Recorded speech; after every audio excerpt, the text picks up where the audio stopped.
जैसा कि आप सभी जानते हैं, 22 अप्रैल 2025 को लश्कर तैयबा से संबंधित पाकिस्तानी और पाकिस्तान प्रशिक्षित आतंकवादियों ने भारत में जम्मू और कश्मीर के पहलगाम में भारतीय पर्यटकों पर बर्बरतापूर्ण हमला किया। 25 भारतीयों और एक नेपाली नागरिक को कायरतापूर्ण मौत के घाट उतार दिया गया। मुंबई के 26 नवंबर 2008 के हमलों के बाद यह भारत में हुई किसी आतंकवादी हमले में मारे गए आम नागरिकों की संख्या की दृष्टि से सबसे गंभीर घटना है। पहलगाम का हमला अत्यधिक बर्बरतापूर्ण था, जिसमें वहां मौजूद लोगों को करीब से और उनके परिवारों के सामने सिर पर गोली मारी गई। हत्या के इस तरीके से परिवार के सदस्यों को जानबूझकर आघात पहुंचाया गया। साथ ही उन्हें यह नसीहत भी दी गई कि वे वापस जाकर इस संदेश को पहुंचा दें। यह हमला स्पष्ट रूप से जम्मू और कश्मीर में बहाल हो रही सामान्य स्थिति को बाधित करने के उद्देश्य से किया गया था।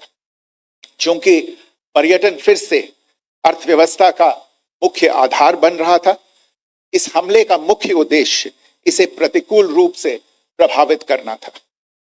पिछले वर्ष आप सभी जानते हैं 2.25 करोड़ से अधिक पर्यटक कश्मीर आए थे। इस हमले का मुख्य उद्देश्य इसलिए संभवतः यह था कि इस संघ राज्य क्षेत्र में विकास और प्रगति को नुकसान पहुंचाकर इसे पिछड़ा बनाए रखा जाए और पाकिस्तान से लगातार होने वाले सीमा पार आतंकवाद के लिए उपजाऊ जमीन बनाने में सहायता की जाए। हमले का यह तरीका जम्मू और कश्मीर और शेष राष्ट्र दोनों में सांप्रदायिक दंगे भड़काने के उद्देश्य से भी प्रेरित था। इसका श्रेय सरकार और भारत के सभी नागरिकों को दिया जाना चाहिए कि इन प्रयासों को विफल कर दिया गया। एक समूह ने खुद को रेजिस्टेंस फ्रंट टीआरएफ कहते हुए इस हमले की जिम्मेदारी ली है। यह समूह संयुक्त राष्ट्र द्वारा प्रतिबंधित पाकिस्तानी आतंकवादी समूह लश्कर तैयबा से जुड़ा हुआ है। यह उल्लेखनीय है कि भारत ने मई और नवंबर 2024 में संयुक्त राष्ट्र की 1267 कमेटी की सैंक्शंस मॉनिटरिंग टीम को अर्धवार्षिक रिपोर्ट प्रस्तुत की थी, जिसमें टीआरएफ के बारे में साफ इनपुट दिए गए थे। इससे पाकिस्तान स्थित आतंकवादी समूहों के लिए कवर के रूप में टीआरएफ की भूमिका सामने आई थी। इससे पहले भी दिसंबर 2023 में भारत ने इस टीम को लश्कर तैयबा और जैश ए मोहम्मद के बारे में सूचित किया था, जो टीआरएफ जैसे छोटे आतंकवादी समूहों के माध्यम से अपनी गतिविधियों को संचालित कर रहे हैं।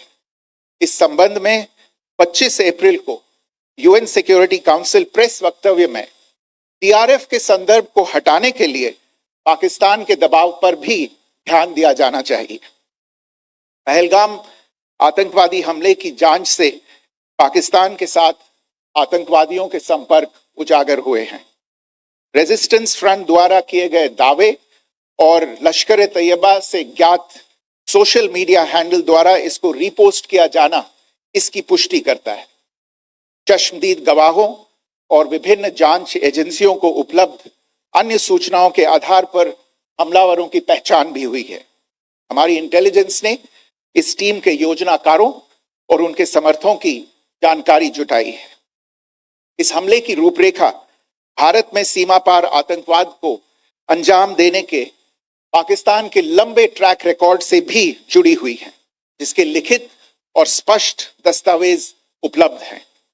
पाकिस्तान दुनिया भर में आतंकवादियों के लिए एक शरण स्थल के रूप में पहचान बना चुका है। यहाँ अंतर्राष्ट्रीय स्तर पर प्रतिबंधित आतंकवादी सजा पाने से बचे रहते हैं। इसके अलावा पाकिस्तान ने इस मुद्दे पर विश्व और फाइनेंशियल एक्शन टास्क फोर्स जैसे अंतर्राष्ट्रीय मंचों को जानबूझकर गुमराह करने के लिए भी जाना जाता है। साजिद मीर का मामला, जिसमें इस आतंकवादी को पाकिस्तान ने मृत घोषित कर दिया था और फिर अंतर्राष्ट्रीय दबाव के परिणाम स्वरूप वो जीवित पाया गया, इसका सबसे स्पष्ट उदाहरण है। ये स्वाभाविक है कि पहलगाम में हुए इस हमले से जम्मू और कश्मीर के साथ साथ भारत के अन्य भागों में भी आक्रोश देखा गया। हमलों के बाद भारत सरकार ने स्वाभाविक रूप से पाकिस्तान के साथ संबंधों को लेकर कुछ कदम उठाए। आप सभी उन निर्णयों से अवगत हैं जिसकी घोषणा 23 अप्रैल को की गई थी। तथापि यह आवश्यक समझा गया कि 22 अप्रैल के हमले के अपराधियों और उनके योजनाकारों को न्याय के कटघरे में लाया जाए। हमलों के एक पखवाड़े के बाद भी पाकिस्तान द्वारा अपने क्षेत्र या अपने नियंत्रण वाले क्षेत्रों में आतंकवादियों की इंफ्रास्ट्रक्चर के विरुद्ध कार्रवाई करने के लिए कोई स्पष्ट कदम नहीं उठाया गया है। उल्टे वो इनकार करने और आरोप लगाने में ही लिप्त रहा है। पाकिस्तान आधारित आतंकवादी मॉड्यूल्स पर हमारी खुफिया निगरानी ने संकेत दिया है कि भारत के विरुद्ध आगे भी हमले हो सकते हैं। अतः इनको रोकना और इनसे निपटना दोनों को बेहद आवश्यक समझा गया।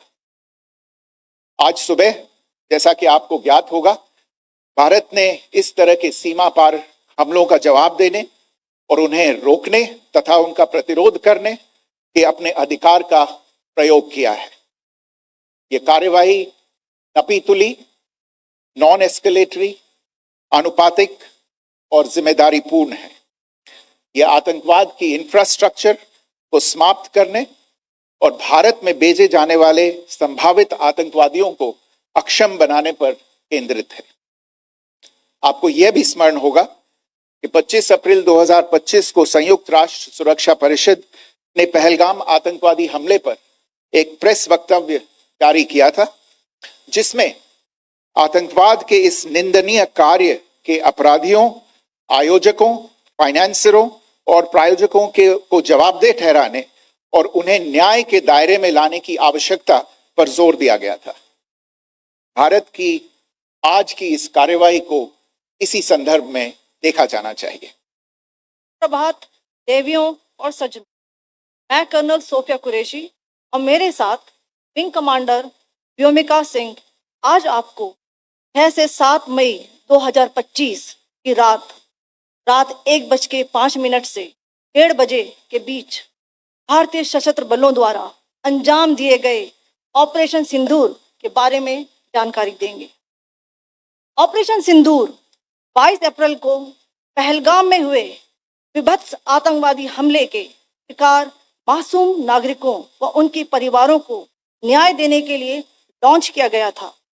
इस कार्रवाई में 9 टेररिस्ट कैंप्स को टारगेट किया गया और पूरी तरह से इसे बर्बाद किया गया।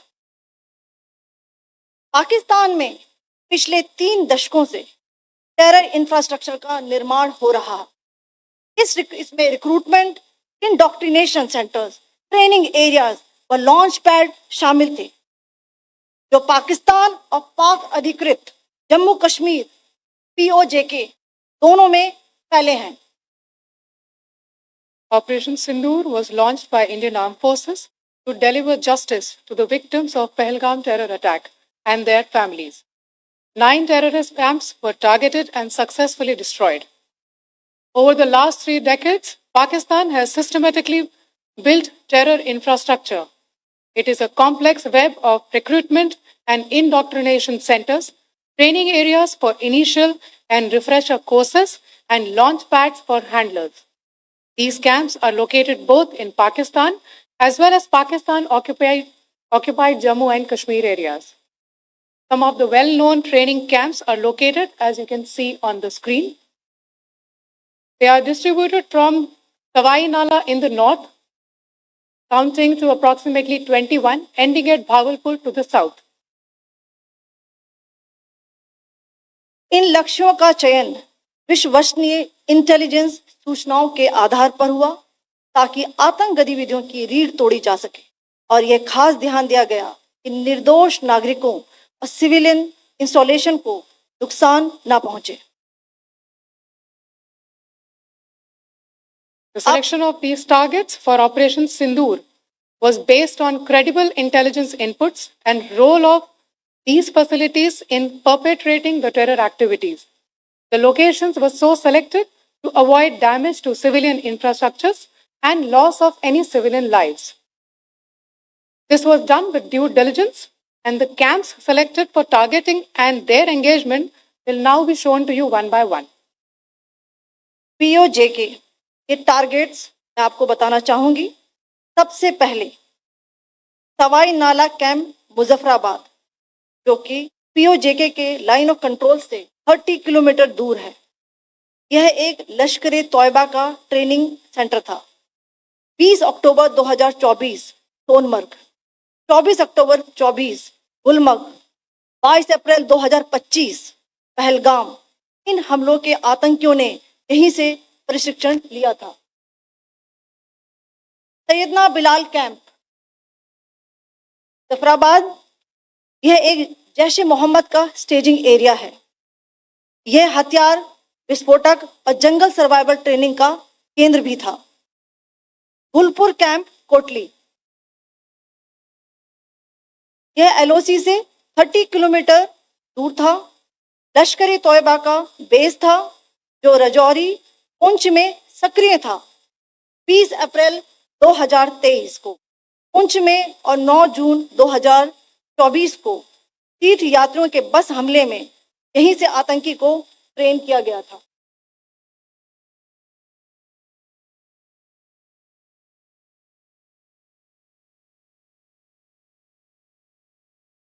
बरनाला कैंप भिम्बर, ये एलओसी से 9 किलोमीटर दूर है। यहाँ पर हथियार हैंडलिंग, आईईडी व जंगल सर्वाइवल का प्रशिक्षण केंद्र था। अब्बास कैंप कोटली,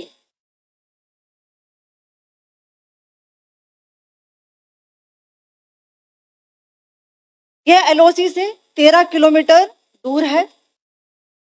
लश्कर तोयबा का फिदाइन यहाँ तैयार होता था। इसकी कैपेसिटी 15 टेररिस्ट को ट्रेन करने की थी।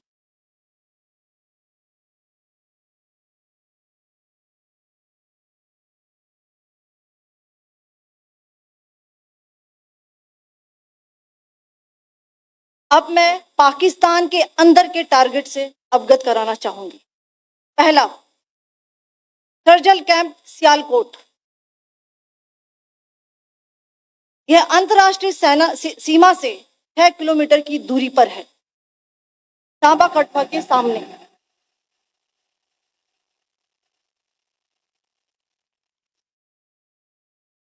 मार्च 2025 में जम्मू एंड कश्मीर पुलिस के 4 जवानों को जो हत्या की गई थी, उन आतंकवादियों को इस जगह पर ट्रेन किया गया था। दूसरा, महमूना जाया कैंप सियालकोट, यह 18 से 12 किलोमीटर आईबी से दूर था। हिजबुल मुजाहिदीन का बहुत बड़ा कैंप था। ये कठुआ जम्मू क्षेत्र में आतंक फैलाने का नियंत्रण केंद्र था। पठानकोट एयरफोर्स बेस पर किया गया हमला भी इसी कैंप से प्लान और डायरेक्ट किया गया था। मरकज ताइबा मुरीद के, यह आईबी से 18 से 25 किलोमीटर दूरी पर है। 2008 के मुंबई हमले के आतंकी भी यहीं से प्रशिक्षित हुए थे। अजमल कसब और डेविड हेडली भी यहाँ ट्रेन हुए थे।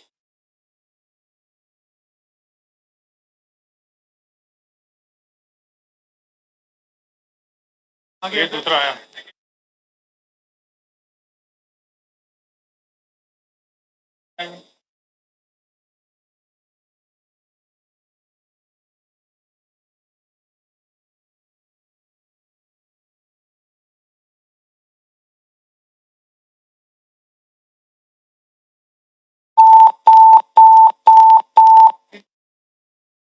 Enclosure same ही है, just hit the target.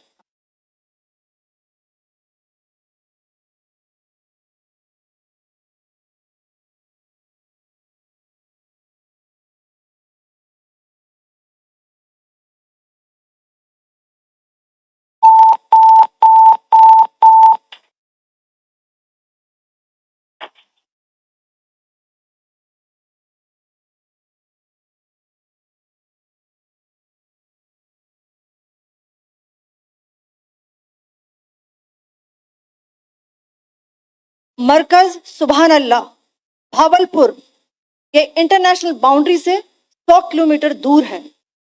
Jaish ए मोहम्मद का मुख्यालय था।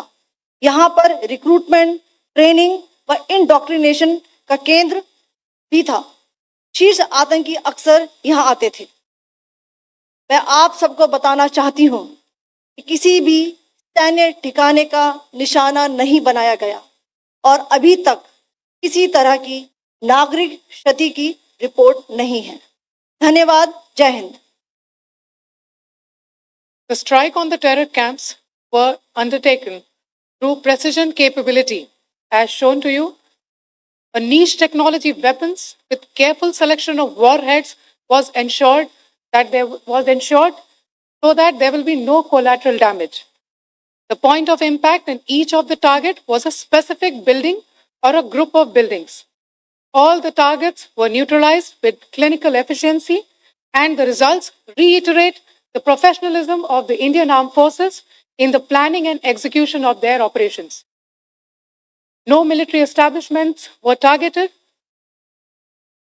India has demonstrated considerable restraint in its response. However, it must be said that the Indian Armed Forces are fully prepared to respond to Pakistani misadventures, if any, that will escalate the situation. Jai Hind, and thank you very much.